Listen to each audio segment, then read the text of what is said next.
everyone, and welcome back. It is unfortunate that in this video, I must inform my black viewers that you are not black anymore. I'm sorry I had to say that, and I swear I'm not being racist or white supremacist, but I'm not the one who makes those decisions. Joe Biden is the one who decides all of this now, and since I don't think any of my viewers are dumb enough to vote for that ass clown, that now makes you white. Or at least not black. Now, I wouldn't make such a claim without evidence, so let's see where this rule was made. Listen, you got to come see us when you come to New York, VP Biden. I will. It's a long way until November. We got more questions. You got more questions, but I tell you, if you have a problem figuring out whether you're for me or Trump, then you ain't black.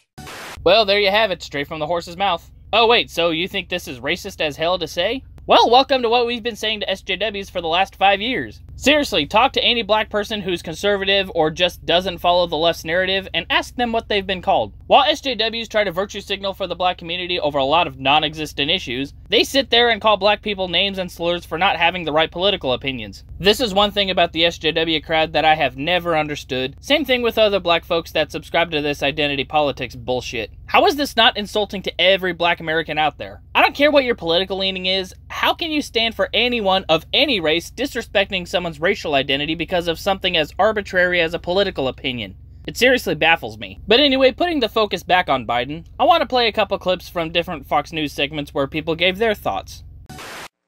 You know, there's so much I have to say about this comment. It would fill a book, but let me try to narrow it down to you with just a few key observations.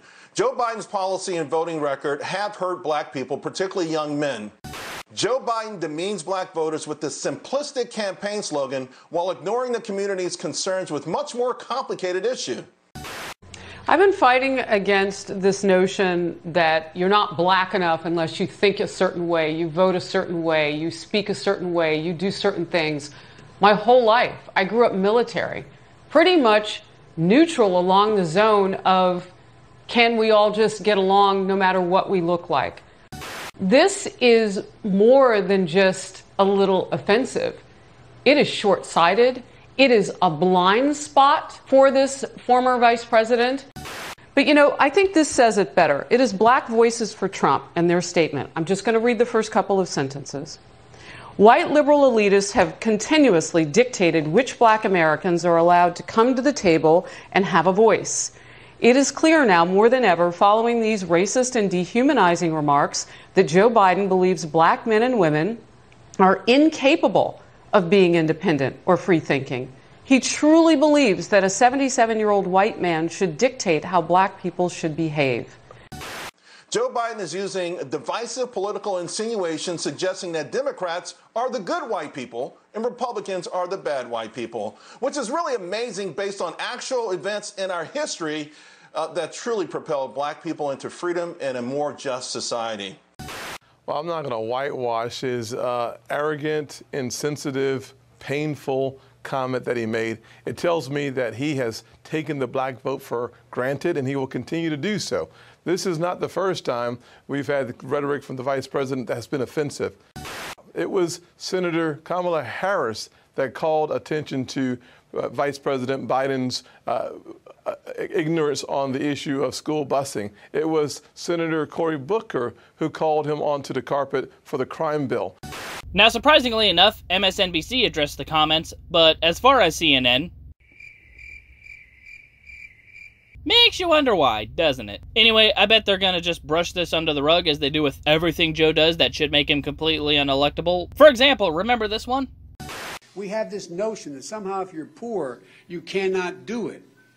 Poor kids are just as bright and just as talented as white kids.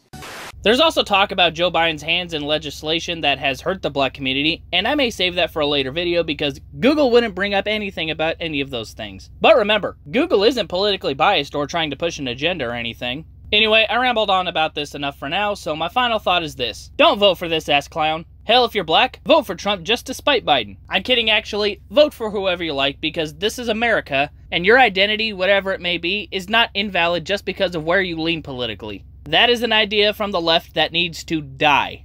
Anyway, this is definitely not the last time we will talk about Joe with the 2020 election coming up, and this is definitely not the last time he's gonna hurt his campaign by letting words fall out of his mouth on shuffle. So if you liked what I had to say, smash the like button. If you're new to the channel, hit that subscribe button and the notification bell, that way you can see future commentary on Joe. You can follow me on Twitter, BitChute, and TikTok, handles on the screen. And my Streamlabs link is in the description so you can give me money, or else you're not a supporter. Thank y'all for watching, and I will see y'all in the next one. Catch y'all later.